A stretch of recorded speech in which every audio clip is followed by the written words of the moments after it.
Saudara yang kekasih, kembali kita bertemu. Salam sejahtera bagi setiap saudara dimanapun saudara berada. Kembali kita saudara akan memikirkan bagian yang berikut dari manusia, agama, dan budaya, yaitu sikap yang akomodatif. Artinya, menyelaraskan atau menerima budaya itu begitu rupa, begitu ya. Nah, alasan daripada pandangan ini dari Matius 5 ayat 17. Janganlah kamu menyangka bahwa aku datang untuk meniadakan hukum Taurat atau kitab para nabi. Aku datang bukan untuk meniadakannya, melainkan untuk menggenapinya. 1 Yohanes 1 ayat 8. Begini bunyinya. Jika kita berkata bahwa kita tidak berdosa, maka kita menipu diri kita sendiri dan kebenaran tidak ada di dalam kita. Saudara, munculnya sikap yang radikal di satu sisi melahirkan selalu sikap oposisi di bentuk yang lain sebagai satu apologetika atau katakanlah perdebatan yang akhirnya nggak tuntas karena masing-masing mengambil kutub yang berbeda. Padahal mereka seharusnya tidak perlu berdiri di sana. Walaupun ada kebenarannya, tetapi mereka tetap memecah belahkannya. Nah, jadi sikap yang akomodatif pada budaya adalah merupakan satu sikap antitesis begitu ya, pada sikap yang menolak budaya atau yang radikal sebagai satu tesisnya. Jadi kalau radikal itu satu tesis, tolak budaya. Akomodatif bilang, no, justru terima. Nah itu menjadi semacam antitesis. Maka sikap akomodatif ini menjadi sangat terbuka saudara. Ya, atau apa yang biasa kita sebut sebagai pandangan yang cukup liberal. Ya, dibandingkan sikap yang menolak sebagai satu sikap yang fundamentalis atau dalam pengertian ekstremis. Walaupun fundamentalis ini bisa diperdebatkan banyak lagi ya. Ekstrim. Saya lebih suka memakai kalimat itu. Nah, yang perlu kita ingat di sini ialah bahwa sikap akomodatif ini muncul sebagai pembanding pada yang ekstrim. Pada akhirnya ini juga membawa masalah baru karena tidak menyentuh akar masalah yang sesungguhnya, melainkan justru menambah masalah baru pada dua posisi yang berbeda. Tetapi masalah inti tidak pernah beres, tidak pernah tuntas. Nah, ini kan jadi repot ya. Nah, selalu kita orang Kristen begitu. Lihat ini nggak setuju, lalu bilang begini. Tapi waktu bilang setuju, nggak setuju, bikin lagi yang lain. Sama juga, yang dia katakan juga hal yang amat sangat bisa dibuat tidak setuju. Nah, ini orang Kristen, saudara. Selalu tidak sukanya lalu bereaksi, tetapi tidak lihat lagi di mana lebihnya, di mana kurangnya dari pandangan tersebut. Nah, kita mesti mampu memandang kelebihan pandangan itu, kita ambil, kekurangannya mesti dibuang. Kita kan manusia yang mengecap kebenaran. Mungkin yang sini 10%, yang sebelah kiri, yang sini sebelah kanan. Sana dapat kuping, sini dapat kepala. Coba belajar dong, saling menghargai. Nah, coba mulai dilihat. Ya, kecuali kalau memang dia betul-betul bukan menjalankan atau menegakkan kebenaran, ya boleh Anda konfrontatif. Ya, dalam soal prinsip loh. Tapi bukan manusianya juga yang dihajar. Enggak. Itu pikiran pendek, pikiran picik itu. Pikiran bodoh yang gak akan selesai-selesai. Ya, orang Kristen tidak boleh seperti itu. Musuh kita penguasa-penguasa di udara, bukan darah dan daging. Urusan darah daging itu musuh biasa, saudara. Ya, pasukan Amerika, pasukan yang besar-besar sana bisa membereskan itu. Tapi urusan perang di udara, melawan hawa nafsu, melawan keinginan yang ingin menghabiskan orang lain, nah itu yang paling susah. Disitulah Laskar Kristus berperang, bukan dengan pedang, tapi dengan kasih dan kuasa Tuhan. Nah, saudara-saudara, jadi dalam sikap-sikap yang konfrontatif harus hati-hati. Nah, sikap akomodatif ini pasti ada yang setuju juga, ada yang suka. Seperti ada juga yang suka sikap ekstrim gitu ya. Tergantung Anda di mana, dicekokin apa tiap kali khotbah hari Minggu, begitu kan? Ya seperti itulah Anda jadinya. Karena Anda nggak akan sense lagi, nggak akan merasa peka lagi pada ajaran yang lain-lain. Lalu anggap yang berbeda itu sebagai yang salah. Nah, kita menjadi sempit dalam pemikiran kita. Nah, alasan menerima budaya ini kenapa, saudara? Nah, mereka mengatakan Yesus datang ke dalam dunia ini adalah untuk menggenapi apa yang ada di sini, bukan untuk meniadakannya. Bagaimana mungkin menurut mereka orang-orang radikal bilang budaya harus dihancurkan? Lah, Yesus datang ke dalam dunia ini kan bukan menghancurkan, justru untuk menggenapi. Nah, itu pemahamannya. Sehingga mereka melihat Yesus justru datang sebagai pahlawan sejarah dunia untuk membereskan urusan-urusan di dunia ini. Sehingga seluruh urusan-urusan dunia ini beres, sehingga kita boleh hidup tentram, aman, nyaman.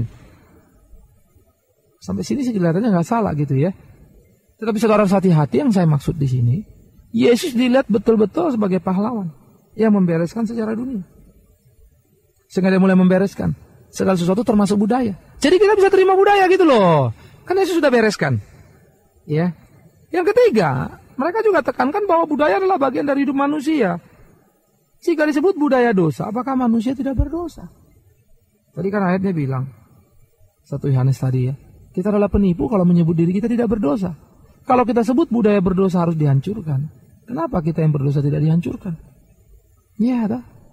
Dikubur aja satu-satu semua, sudah orang Kristen. Akhirnya siapa yang hidup? Nggak ada, mati semua berdosa kok. Jadi hati-hati saudara.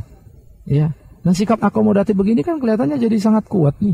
Tapi kuat terhadap yang ekstrim. Tapi demikian juga sikap ekstrim punya nilai tertentu juga kepada yang akomodatif. Nilai kuatnya begitu ya. Tapi dua-duanya sama-sama tidak menyelesaikan. Maka di sini mereka membuat agama dan budaya itu sejajar. Itu menyatu dalam kehidupan ini. Ya. Nilainya sama begitu saudara. Nah, di sini memang muncul kelemahan-kelemahan. Bukan tidak ada kelemahan loh, semua punya kelemahan.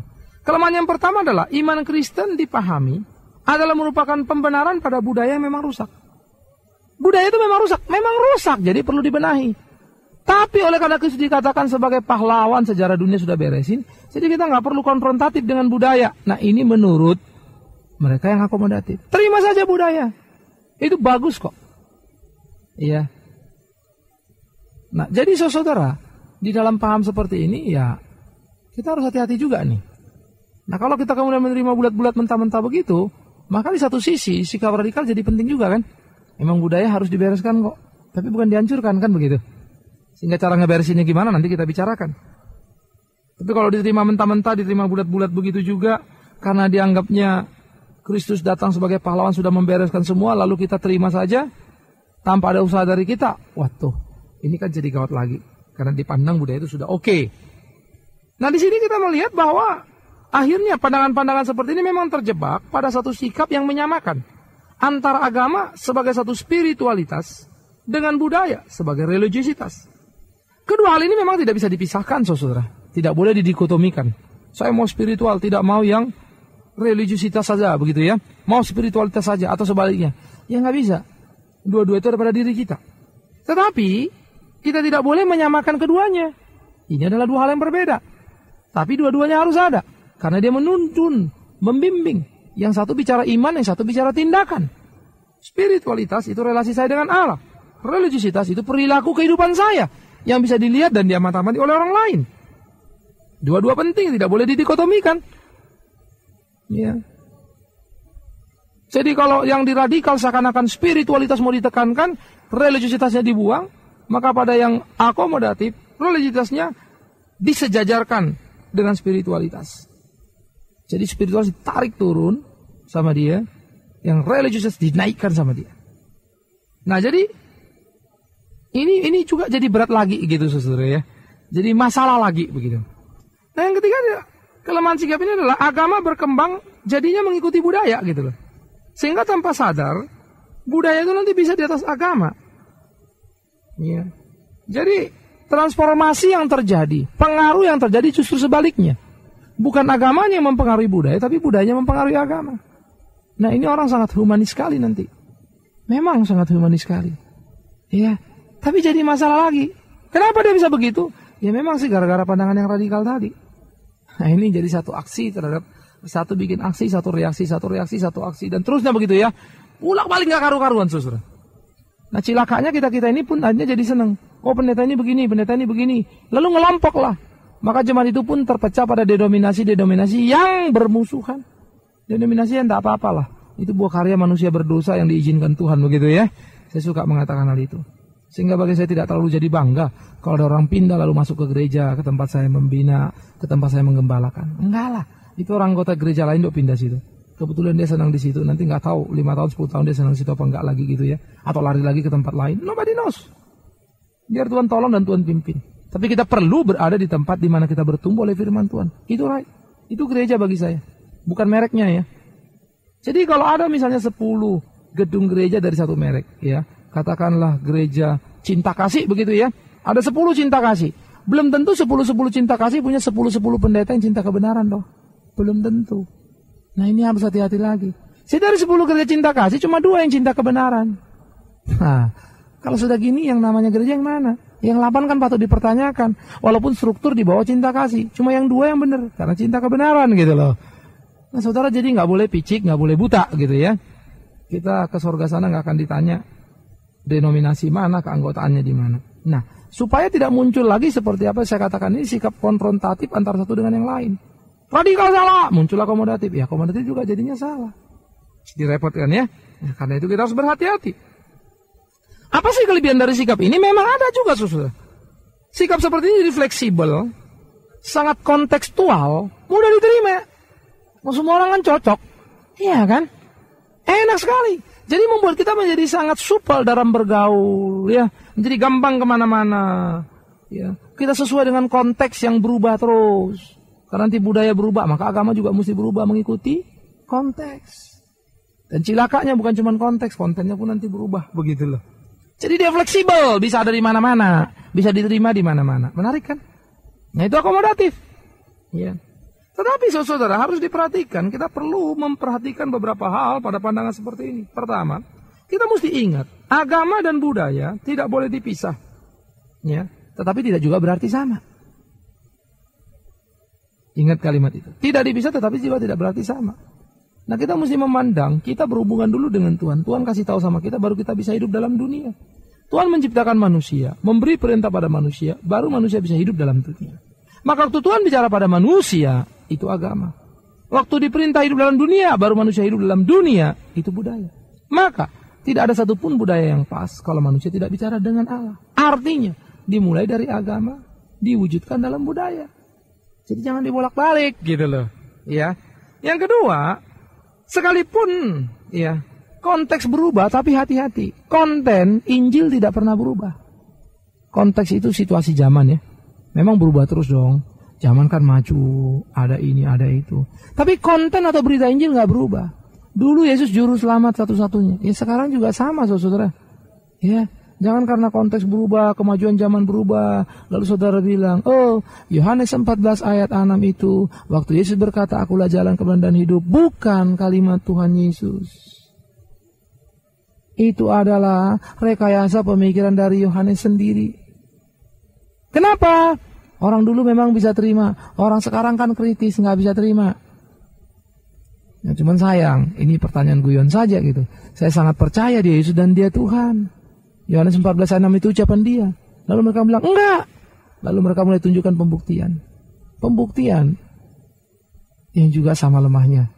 Ya. Karena kan kita bilang, itu kesaksian Yohanes kok. Dia bilang enggak benar loh. Kenapa? Kalau benar kenapa? Yang bilang enggak benar siapa? Elu. Kamu yang bilang enggak benar. Lah kalau benar, saya bilang benar. Emangnya enggak boleh? Lalu mulai adu argumentasi. Tapi argumentasinya apa? Data yang sangat relatif. Yang mengkira-kira juga, saudara. Yang nggak bisa di-cross check ulang ke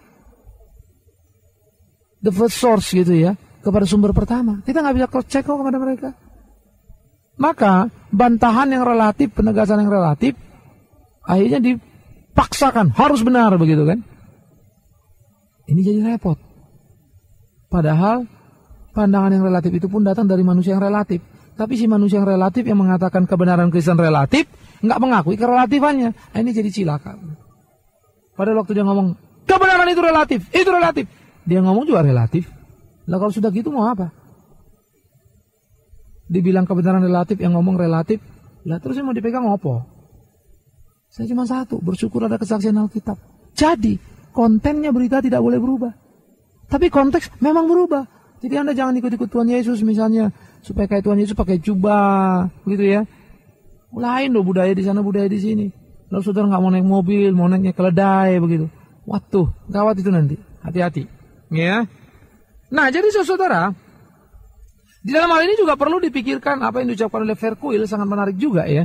Dia mengatakan bahwa kita dipanggil ke dalam dunia ini adalah untuk menjadi garam dan terang dunia ini. Tapi, kalau garam itu kehilangan asinnya, apa gunanya dia? Itu memang ada dalam Matius pasal 5, 13, 16 ya. Artinya, kalau kita menjadi orang yang datang ke dalam dunia, lalu kita dipengaruhi oleh dunia, dipengaruhi oleh budaya. Bukan sebaliknya. Kita ini buat apa? Kita ini ngapain? Ya. Nah kalau saya bicara agama itu bukan sistem loh ya. Saudara hati-hati. Jadi bukan agama A, agama B, agama C. Saya bicara dalam konteks yang benar. Artinya beriman kepada Tuhannya begitu loh. Bahwa agama salah, betul. agama bisa ngaco, betul. Nah, saya nggak konteks itu ngomongnya. Ya, ini perlu ditekankan juga. Jadi, kalau begini saudara, sama seperti pada sikap yang radikal, yang akhirnya usaha manusia seakan-akan bisa membereskan semuanya, begitu hebat. Walaupun pakai dalam nama Yesus begitu ya. Tapi kan tindakan dia, mau merusak, mau menghancurkan. Maka yang akomodatif pun gitu. Terima. Pokoknya kalau diterima pasti beres. Maka tidak mampu dia memahami betapa besarnya kasih karunia Allah atas dunia ini. Nah, ini juga jadi lemah. Ini juga jadi masalah. Nah, oleh karena itu saudara yang kekasih, Allah harus dipahami secara tepat. Allah harus dipahami sebagaimana dia bersaksi kepada kita. Bukan sebagaimana kita bisa mengerti dia. Nanti dulu dong. Pengertian kita terbatas, nggak akan bisa menangkap apa yang Allah maksudkan. Tapi Allah mampu memberikan pengertian kepada kita sesuai kemampuan kita. Nah, jadi kalau digambarkan orang radikal merupakan dua kutub, maka orang-orang akomodatif masuk dalam satu lingkaran atau kotak yang sama. Di dalamnya ada yang disebut gereja, ada dunia, ada agama, ada budaya. Lalu dia menyatu, plung, jadi satu dunia. Bisa diterima. Menarik. Nah, ini kalau dalam soal sikap bergaul, bolehlah saudara ya. Kita harus belajar sama orang akomodatif dalam bergaul dengan orang beda agama, begitu ya sehari-hari. Tapi dalam soal keimanan, wah ini jadi masalah juga ini. Jadi repot begitu ya. Karena kita bisa kehilangan identitas. Kita bisa kehilangan ciri agama yang khas, iman yang sejati itu. Nah, jadi sini kita juga harus hati-hati. Hari ini pemikiran kita, kalau saudara terlalu terbuka, apa itu radikal? Lalu saudara juga begini, saudara juga salah. Ya, jangan terus main open system begitu saja. Lalu saudara rasa saudara bisa diterima orang lain, saudara beres, is okay gitu ya. Nanti dulu, yang perlu bukan saudara diterima oleh orang apa tidak. Masalahnya saudara diterima Tuhan Yesus apa enggak, kan gitu. Tapi jangan bilang saudara diterima Tuhan Yesus, ya. Tapi dalam dunia saudara tidak pernah menyatakan cinta kasih kepada sesama, kecuali ngerusak dan ngancurin dan jadi hakim dan ngadilin orang melulu. Hati-hati juga. Belajar banyak kita saudara, bertumbuh dan berkembang dalam pemahaman yang utuh. Kiranya Tuhan menolong kita, Tuhan memberkati kita. Selamat memasuki pekerjaanmu hari ini dengan konsep yang lebih dan lebih baru lagi. Kita akan bertemu pada minggu yang berikutnya. Tuhan memberkati. Amin. Kita berdoa. Kami bersyukur, kami berterima kasih Tuhan untuk segala cinta kasih-Mu, pimpinanmu bagi hidup kami. Kiranya Tuhan menolong memimpin kami, terus menyempurnakan pemahaman kami yang terbatas ini. Supaya kami makin mengerti firman-Mu, kebenaran-Mu secara utuh. Bukan berdasarkan selera pribadi, tapi berdasarkan apa yang Tuhan saksikan kepada kami. Kami berdoa mohon pimpinan dan kekuatan kepada Tuhan di dalam sepanjang perjalanan kehidupan pelayan kami. Demi Yesus kami ucap syukur dan berdoa.